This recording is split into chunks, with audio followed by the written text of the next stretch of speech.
আসসালামু আলাইকুম সবাইকে স্বাগত জানাচ্ছি সোহাইবাস ডায়েরি চ্যানেলের আমাদের আজকের ভিডিওতে। আজ আমাদের এই কানাডার উইনিপেগে আজ শনিবার, সাপ্তাহিক ছুটির দিন। সো আজকে আমরা যাব একটা বিচে, সেখানে আমরা মাছ ধরবো। আসলে ফিশিং সিজন শুরু হয়ে গেছে। হ্যালো, হ্যাঁ এই তো সোহাইবা যা বলছিল তখন মাঝখানে একটা কল এসেছিল। হ্যাঁ, তারপর কন্টিনিউ করো। এখন রেডি হয়ে আমরা এখন যাচ্ছি, আর ভাইয়ার বাসার সামনে থেকে ভাইয়ার গাড়িতে করে যাবো আর কি। ওদের সাথে যাওয়ার পরে দেখি কেমন মাছ পাই। আজকে হচ্ছে বছরের প্রথম ফিশিং এ যাচ্ছি, আর এই বছর আর আমরা একদিনও যাইনি। গত বছর আমরা বেশ কয়েকবার গিয়েছিলাম, ভিডিও দিয়েছিলাম, যারা দেখেছে তারা জানে। তো এবার আবার যাচ্ছি, চলেন দেখাই ক্যানাডার লেকগুলো কেমন, সেখানে মাছ ধরতে কেমন লাগে, কেমন মাছ পাওয়া যায়, কি কি মাছ পাওয়া যায়, মাছের কত সেন্টিমিটার হাইট হইতে হয় ইত্যাদি সবকিছুই ধীরে ধীরে একটার পর একটা মানে স্টেপ বাই স্টেপ আপনাদের সাথে শেয়ার করব।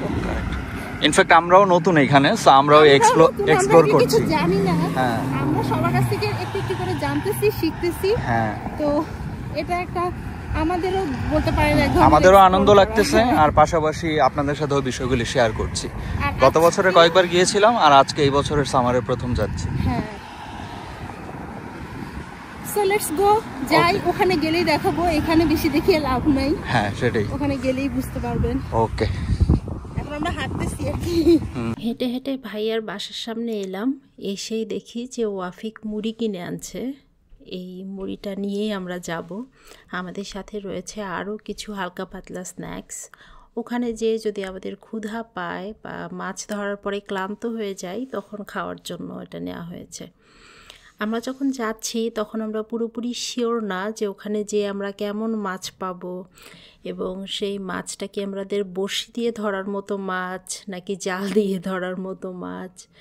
এদেশে আবার বাংলাদেশে যেমন বড় জাল ফেলে মাছ ধরে, ওভাবে মাছ ধরাটা নিষিদ্ধ। তো এরই ফাঁকে আপনাদের সাথে একটু শেয়ার করি যে আমাদের ম্যানিটোবায় বা কানাডায় কিভাবে মাছ ধরতে হয় বা মাছ ধরার নিয়ম কী। আসলে আমাদের এখানে কানাডার একটা ওয়েবসাইট আছে, সেই ওয়েবসাইট থেকে সব ধরনের এই ধরনের মানে লাইসেন্স করার নিয়মকানুন দেওয়া আছে, এবং লাইসেন্স করার মানে ওয়েবসাইটই সেটা। তো কেউ যদি হান্টিং করতে চায়, কেউ যদি ফিশিং করতে চায়, কেউ যদি গাছ কেটে কাঠ বানাতে চায়, এই সব কাজের জন্যই কিন্তু এদেশে লাইসেন্স করতে হয়। তো ফিশিংয়ের জন্য আমাদের সেই ওয়েবসাইট থেকে লাইসেন্স করতে হয়। সেই লাইসেন্স করার জন্য আবার দুই ধরনের নিয়ম আছে, যে আমরা যদি শুধুমাত্র ম্যানিটোবা প্রভিন্সের মধ্যে ফিশিং করতে চাই, তাহলে শুধু ম্যানিটোবা প্রভিন্সের জন্য ফিশিং যে লাইসেন্স করার খরচটা সেটা পড়ে $27, এবং আমাদের যে আইডি কার্ডটা আছে ওটা লাগে।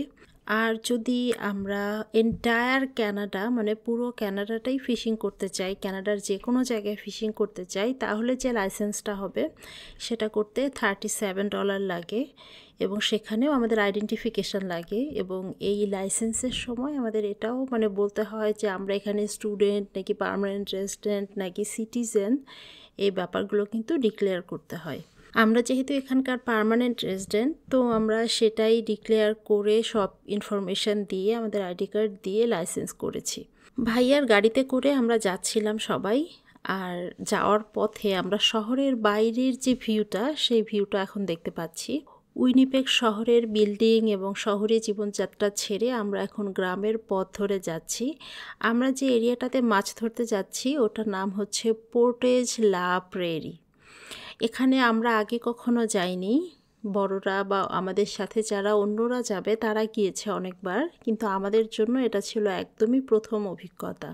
এই শহরের বাইরে আমরা যে যাচ্ছি, এই মুহূর্তে কিন্তু আমাদের ইন্টারনেটটা প্রপারলি কাজ করছে না, বা মোবাইল নেটওয়ার্কটাও খুব ভালো সচল না, যে কারণে আমরা আগে থেকেই গুগল ম্যাপে আমাদের লোকেশন সিলেক্ট করে নিয়েছি। সেই লোকেশন ফলো করে করে আমরা কিন্তু যাচ্ছি। যাওয়ার পথে দেখলাম অনেকগুলো হোমস্টেড মানে আমাদের দেশে যাকে বলে ফার্ম বা ফার্ম হাউস। সেখানে গরু পালন থেকে শুরু করে বিভিন্ন ধরনের পশু পাখি পালন করা হয় এবং চাষবাস করা হয়। তো এরকম ফার্ম হাউসকে এদেশে হোমস্টেড বলে। এছাড়াও যাওয়ার পথে আমাদের যে ট্রেন লাইনটা উইনিপেগের বা পুরো কানাডার, সেই ট্রেন লাইনটা আমরা দেখতে পাচ্ছিলাম। এই ট্রেনগুলো যে কতটা বিশাল, কতটা লম্বা এটা ব্যাখ্যা করা যায় না। 200-300রও বেশি বগি। এটার যে শুরু কোথায় আর শেষ কোথায় মানে সেটাই ধরে ফেলাটা কঠিন হয়ে যায়। আর এই ট্রেনে করে কিন্তু মেক্সিকো থেকে, আমেরিকা থেকে অনেক কিছু কানাডায় প্রবেশ করে। তেমনি আবার কানাডাও তাদের পণ্যগুলো আমেরিকা, মেক্সিকো এবং অন্যান্য দেশে রপ্তানি করে থাকে। তবে যেহেতু কানাডার পার্শ্ববর্তী দেশ আমেরিকা এবং মেক্সিকো, এই জন্য এই দুইটা দেশেই বেশিরভাগ ক্ষেত্রে মানে মাল আনা নেওয়া করা হয়। তো চলুন চলে যাই পোর্টেজ লা প্রেরিতে মাছ ধরার জন্য।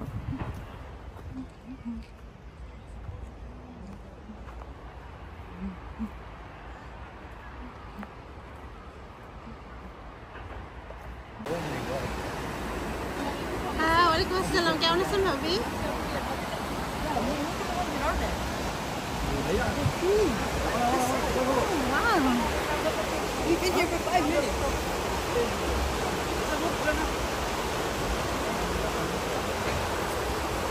কথা বলতে বলতে আমরা কিন্তু চলেও এসেছি পোর্টেজ লা প্রেরিতে।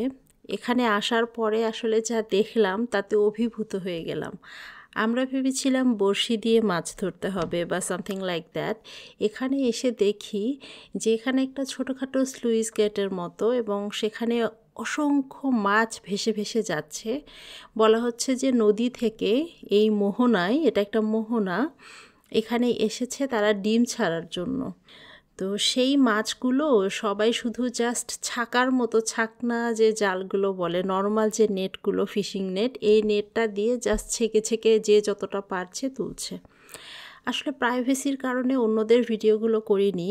এখানে এক একজন 30 কেজি 40 কেজি করেও মাছ ধরেছে। এক্ষেত্রে আরেকটা কথা বলে রাখি, সাধারণত আমরা যখন ফিশিং করি, ফিশিং করার ক্ষেত্রে মাছ ধরার বেশ কিছু নিয়ম আছে। মাছ শুধুমাত্র তারাই ধরতে পারে যাদের ফিশিং লাইসেন্স আছে।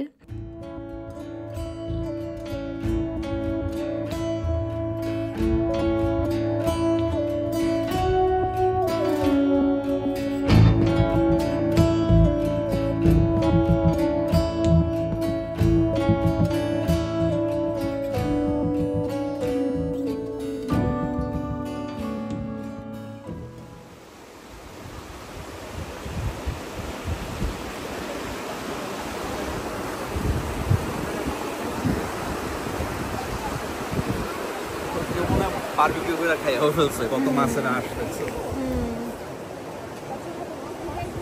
ওই যে ওই পাশে মাছ খাচ্ছে।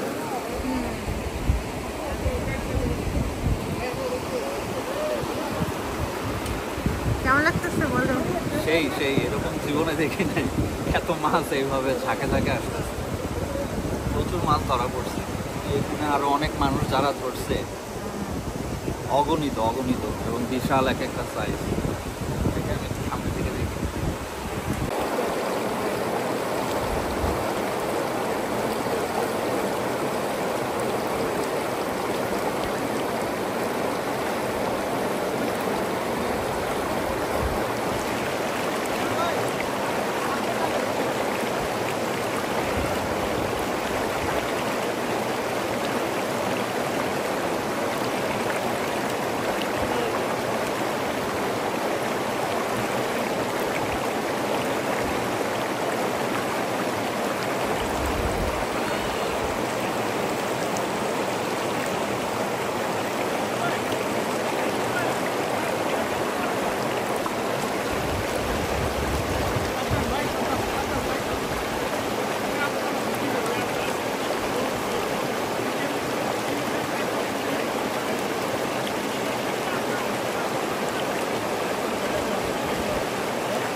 এই দেশে কিন্তু এই নিয়মগুলো মানুষ সঠিকভাবে মানছে কিনা সেটা মনিটর করা হয়।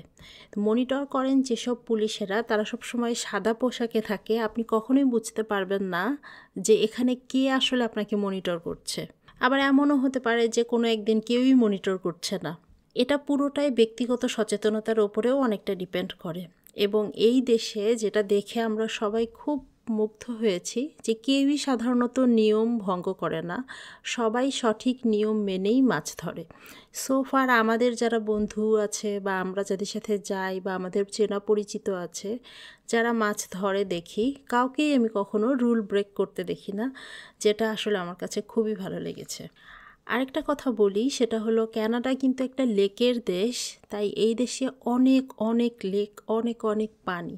বলা হয়ে যায় যে কোনো কারণে যদি পৃথিবীর সব পানিও শুকিয়ে যায় তাও কানাডাতে পানি থাকবে। ব্যাপারটা এরকম যে এই দেশে অসংখ্য পানি এবং এদেশের পানিতে অসংখ্য মাছ, কিন্তু তারপরেও এই দেশে অনেক নিয়ম মেনে মাছ ধরা হয়। যদিও আমাদের এখানে সেদিন এক একজন 20-30 কেজি 40 কেজি করেও মাছ ধরেছে আমরা দেখেছি, তারপরেও বাস্তবতা এটাই যে এখানকার লেকের মাছের পরিমাণ যত বেশি তার তুলনায় এগুলো কিছুই না। আর আমরা যে ওপেন ওয়াটারে মাছ ধরতে এসেছি, এই জায়গায় মাছ পাওয়া যাবে মানে ম্যাক্সিমাম 8 থেকে 10 দিন পর্যন্ত, এরপরে আর এই জায়গাটাতে ওরকম মাছ পাওয়া যাবে না। এইটা হচ্ছে যে মানে ডিম ছাড়ার সময়, সে কারণে এখানে মাছ পাওয়া যাবে। তাছাড়াও কানাডার যারা গভর্নমেন্ট তারাই অনুমতি দিয়েছে এই সময় এখানে মাছ ধরার জন্য, সেই কারণেই আমরা মাছ ধরতে এসেছি। এটা একটা মানে অনুমতিপ্রাপ্ত জায়গা, সো অবৈধভাবে এখানে কেউ মাছ ধরছে না। আমাদের উইনিপেগ শহর থেকে প্রায় 1 ঘন্টা 40 মিনিটের ড্রাইভ করে এই এলাকাটাতে যেতে হয়, তাই যাদের নিজস্ব কার আছে তারাই শুধুমাত্র যেতে পারবে। মানে কোনো বাস সার্ভিস বা কোনো ট্রেন সার্ভিস, অন্য কোনো যোগাযোগের ব্যবস্থা নেই। কানাডায় আসার পরে যেটা দেখলাম যে এখানে বিশেষ করে অন্যান্য শহরের হিসেবগুলো আলাদা, কিন্তু উইনিপেগ শহরের ক্ষেত্রে আপনার যোগাযোগের জন্য শহরের বাইরের অন্য কোনো শহরে বা অন্য কোনো এরিয়ায় যেতে হলে আপনাকে অবশ্যই গাড়ি নিয়ে যেতে হবে, পার্সোনাল কার নিয়ে।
এখানে দেখতে পাচ্ছেন আমরা আজকে যে মাছগুলো ধরেছি সেগুলো, এটা ছিল প্রথম দিকের প্রথম ব্যাচের মাছ। এর পরেও আমরা আরও অনেক মাছ ধরেছিলাম এবং আমাদের কাছে খুবই আনন্দ লেগেছে।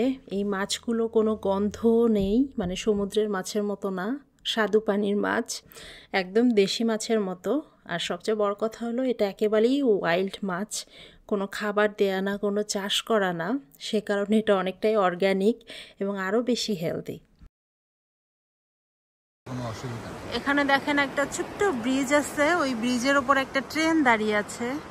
এখানে দেখতে পাচ্ছি একটা গাড়ির কিছু ভগ্নাবশেষ, আরও কিছু মনে হচ্ছে যে এই জায়গাটায় কোনো কাজকর্ম হবে বা এখানে কিছু একটা বানানো হবে, একটা ঘরটর টাইপের কিছু, সেটার কাজ হচ্ছে। এই যে মাটিটা সমান করা হয়েছে, একটু বনের মতো, গাছপালায় কোনো পাতা নেই, কিছুদিনের মধ্যে গাছে পাতা আসবে। পাতা না থাকার কারণে জায়গাটার মানে ওই যে সবুজ ফরেস্ট একটা লুক, সেই লুকটা নেই, মোর লাইক একটু, হ্যাঁ পরে আবার আসলে ভালো লাগবে। এখন আমাদের তো গাড়ি নাই, এগুলোতে বাসের রুটও নাই, এটা হচ্ছে একটা প্রবলেম। একটা গাড়ি কিনতে হবে, যদি একটা গাড়ি কিনতে পারি তাহলে এরকম জায়গাগুলোতে আসা যাবে। এখানে দেখেন মাছ ধরার বিশাল কর্মযজ্ঞ চলছে। ওই যে মাহফুজ ভাই একদম মাছ ধরছে। সবুজটা ভালো লাগতেছে, দেখো ঘাসগুলো ভিডিওর মধ্যে। হ্যাঁ, রোদের রিফ্লেকশনে অনেক নাইস লাগতেছে।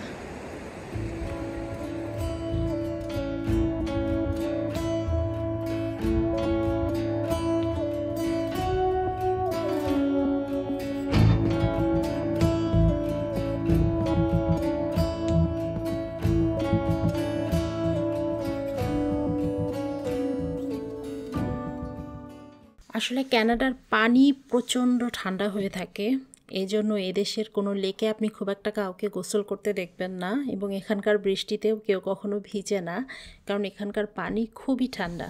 তারপরেও সবাই মাছ ধরছে, এটা আনন্দের ব্যাপার তাই। কিন্তু মাছ ধরার পরে ভাইয়ারা কিন্তু খুব কষ্ট পাচ্ছিলেন এবং তাদের একদম পাটা অবশ হয়ে গিয়েছিল। তো মাছ ধরার পরে আমরা বসে একটু হালকা পাতলা নাস্তা খেলাম, একটু মুড়ি মাখানো হয়েছিল, খেয়ে এখন আমরা রওনা দিচ্ছি বাসায় যেয়ে আমরা এই মাছগুলোকে কেটে বেছে একটু বারবিকিউ করব। এরকম সময়গুলো আসলে কমই পাওয়া যায়। এদেশে জানেন সবাই ভীষণ কর্মব্যস্ত সময় কাটায়, তো সেই সময়ের ফাঁকে এরকম একটা দিন বের করে সবাই মিলে যাওয়া, মাছ ধরা, রান্না করে খাওয়া, এটার একটা ভালো অনুভূতি আছে। যেমন ভিডিওতে আমি রোড সাইড অনেকগুলো ভিডিও করেছি, যেটা বাংলাদেশ থেকে দেখলে বা অন্য কোনো জায়গা থেকে দেখলে কার কী অনুভূতি হয় জানি না, কিন্তু আমাদের এখানে 8-9 মাস প্রচণ্ড ঠান্ডা ছিল এবং এর মধ্যে 5-6 মাস বরফে ঢাকা ছিল। তো এরকম কয়েক মাস বরফে ঢাকা থাকার পরে এখন যখন বরফ সরে গেছে, গলে গেছে এবং আবার গাছপালাগুলো একটু করে পাতা ছাড়তে শুরু করেছে, একটু করে প্রকৃতি সবুজ হওয়া শুরু করেছে, এটার আবেদনটা আমাদের কাছে অন্যরকম। যখন বাংলাদেশে ছিলাম তখন প্রায় প্রতিদিনই রোদ উঠতো, তাপমাত্রার একটা সহনশীলতা আছে, আরাম আছে প্রকৃতি থেকে, সে কারণে তখন কিন্তু এইভাবে উপলব্ধি করতে পারতাম না যে একটা রোদ, একটু বাতাস, একটা গাছ, একটা গাছের পাতা, এটা কত মূল্যবান। কিন্তু কানাডায় আসার পরে যখন দেখলাম যে একটা গাছের পাতাও থাকে না, কোনো গাছে একটা পাতাও থাকে না উইন্টার টাইমে, বরফ আসে এবং সব কিছু পড়ে যায়, প্রকৃতি একেবারে ধূসর এবং সাদা মৃত প্রায় হয়ে যায়, একদম জরাজীর্ণ হয়ে যায়, তখন মনে হয় যে গাছের একটা পাতাও আসলে কতটা সেলিব্রেট করার মতো জিনিস। একটা পাখির উড়ে যাওয়া, একটা প্রজাপতি, একটা ফুল, এগুলোর যে কতটা অবদান আমাদের জীবনে, এটা আসলে ব্যাখ্যা করে শেষ করা যাবে না। এবং এই যে জিনিসগুলোর গুরুত্ব, এটা আসলে উপলব্ধি করতে পেরেছি কানাডায় আসার পরে। সবচেয়ে মজার ব্যাপার হলো কানাডায় আসার পর থেকে আমরা এখন পর্যন্ত গভর্নমেন্টের কোনো বেনিফিট নিইনি, এবং আমাদের স্বার্থে যতটুকু গুলিয়েছে, আমাদের নিজেদের সামর্থ্যে, আমাদের নিজেদের অল্প কিছু উপার্জনে আমরা বেসমেন্ট বাসায় থেকেছি। তো যার কারণে বাইরের যে আলো, বাতাস, একটু জানালা দিয়ে বাইরের একটা ভিউ, এগুলো কিন্তু কতটা প্রেশাস, কতটা মূল্যবান, এটাও কিন্তু উপলব্ধি করতে শিখেছি। কোন ইয়ারের ভিতরে এসএসসি? এসএসসি দেন নাই ভাই, এসএসসি দেন না, মাদ্রাসা অটো পাস সব মূর্খ। দাখিল করে ভাই, দাখিল। ও আচ্ছা, আরে ভাই ফেল কোর্স থেকে বাইতে বার করে দিছে। ও এর লাগি এদিক ওদিক করে যাচ্ছে। এটা হচ্ছে মাস্টার মশাই, দেখছেন? বুঝছে ঘটনাটা। আমরা বুঝানি না রে ভাই। ভাই এরকম বাইতে দিয়ে করে বাই করছিল আপনারে? না, আমার বাইকে তো হাটের মধ্যে হাইটে ভাঙিয়ে দিলাম। নাহলে বুঝতো কেমন বিষয়টা। টিচার মানুষ ছিল না।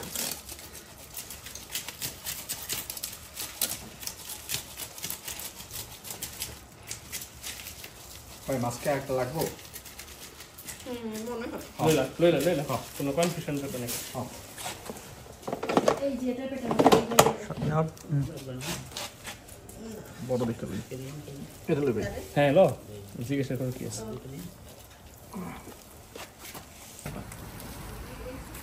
আচ্ছা বাস এই বারে করে দিয়ে তো বাস। ও দিলে লাগছে, হয়ে যাবে একবার, হয়ে যাবে আশা করি।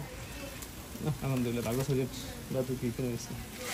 মাশাআল্লাহ, আলহামদুলিল্লাহ। এবার আরেকটা দিবি তো লেজের চওড়া অংশটা দিবি বাসায় এই পাশে, ফিরতে এই ফিরতে লেজের কিন্তু পাশে। আমাদের রাত হয়ে গেছিল এবং রাতে ফিরে আমরা সোজা মানে যার যার বাসায় না নেমে সবাই মিলে চলে গেলাম মাহফুজ ভাইয়ার বাসায় এবং সেখানে যাওয়ার পরে আমরা মাছ কেটে বেছে পরিষ্কার করে বারবিকিউ করা হলো, মানে মশলা দিয়ে মাখিয়ে আর কি বারবিকিউর মধ্যে দেওয়া হলো। এবং সর্বশেষ যেটা হলো সেটা অনেকটা মাছ ভর্তার মতো। ভাইয়ের বাসায় রুটি ছিল, তাই রুটি দিয়ে আমরা সবাই অল্প বিস্তর খেলাম, সাথে ছিল সালাদ। এভাবেই শেষ হয়ে গেল আমাদের একটা ছুটির দিন এবং পরিবারের সাথে বন্ধুদের সাথে কাটানো একটা সুন্দর মুহূর্ত। তো এই ছিল আমার আজকের ভিডিও। আপনাদের কাছে কেমন লাগে সেটা কমেন্টস করে জানাবেন এবং ভালো লাগলে একটা লাইক করতে ভুলবেন না। চাইলে কিন্তু আমার চ্যানেল আপনারা সাবস্ক্রাইবও করতে পারেন। সবাই ভালো থাকুন। আসসালামু আলাইকুম।